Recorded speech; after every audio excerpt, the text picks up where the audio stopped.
Hi friends, welcome to Chitra's food. இன்றைக்கி நம்ம சேனலில் ப்ரெஷர் குக்கர்லேயே ரொம்ப சீக்கிரமாக செய்யக்கூடிய ஒரு பன்னீர் புலாவ் தான் நம்ம பார்க்க போகிறோம். இது ரொம்ப ஹெல்த்தியான ப்ரோட்டீன் ரிச் புலாவ். இது குழந்தைங்களுக்கும் பெரியவங்களுக்கும் லஞ்ச் பாக்ஸுக்கும் வீக்கெண்டுக்கும் நம்ம செஞ்சு கொடுக்கலாம். இது எப்படி செய்கிறதுன்னு பார்க்கலாம் வாங்க. முதல்ல ஒரு தோசைக்கல்லை சூடு பண்ணி அதில் 1 டீஸ்பூன் நெய்யோ இல்லை எண்ணெயோ ஊற்றி அதில் ஸ்கொயராக கட் பண்ணி வச்சுருக்கிற பன்னீரை போட்டு 2 பக்கமும் டோஸ்ட் பண்ணி எடுத்து வச்சுக்கலாம். இந்த மாதிரி பண்ண வேண்டாம் அப்படின்னா நம்ம இதை பன்னீரை டேரெக்டாக வெந்நீர்லேயே சும்மா ஒரு கொஞ்சம் நேரம் அது யூஸ் பண்ணுற வரைக்கும் ஊற வச்சுக்கிட்டாலும் போதும். பன்னீர் ரொம்ப சாஃப்டாக இருக்கும். அதுக்கப்புறம் ஒரு குக்கர் எடுத்து அதில் எண்ணெயும் நெய்யும் 1 டேபிள் ஸ்பூன் ஊற்றிட்டு இதில் பிரியாணி சாமான்லாம் தாளிச்சிட்டு ஜீரகம் 1/2 டீஸ்பூன், 1 பெரிய வெங்காயம் பொடியாக நறுக்குனது இதெல்லாம் போட்டு நல்லா வதக்கிட்டு இஞ்சி பூண்டு 1 டீஸ்பூன் போட்டு வதக்கிக்கோங்க. இதுக்கப்புறம் இதில் 1 பச்சை மிளகா 1 தக்காளி போட்டு அதையும் நல்லா வதக்கிக்கலாம். அப்புறம் காயெல்லாம் போட்டுக்கலாம் வேணும்னா. நான் இதில் கேரட்டும் பட்டாணியும் சேர்த்துருக்கேன்.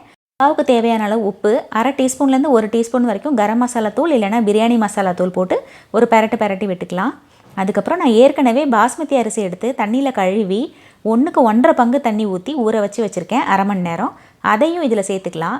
இப்போ இதில் பொடியாக அரிஞ்ச கொத்தமல்லி புதினா இலையும் சேர்த்துக்கிட்டு லாஸ்ட்டாக நம்ம ஊற வச்ச பன்னீர் இருக்கு இல்லையா, அதையும் இதில் சேர்த்துக்கிட்டு கொஞ்சோண்டு கசூரி மேத்தி கையால் கசக்கி இதில் போட்டுக்கோங்க. இது நல்லா கொதி வந்ததுக்கப்புறம் குக்கரை லோ ஃப்ளேமில் வச்சு மூடி போட்டு 1 விசில் வரைக்கும் வேக விட்டு எடுங்க. குக்கர் நேச்சுரலாக ஸ்டீம் ரிலீஸ் ஆனதுக்கப்புறம் ஓப்பன் பண்ணி பார்த்தீங்கன்னா சூப்பராக வாசனையாக இருக்கிற பன்னீர் புலாவ் ரெடி ஆகிருக்கும்.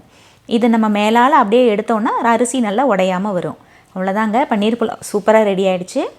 இது செஞ்சு பார்த்துட்டு உங்களோட கமெண்ட்ஸ் அண்ட் ஃபீட்பேக்ஸ் எனக்கு ஷேர் பண்ணுங்கள். தேங்க்யூ.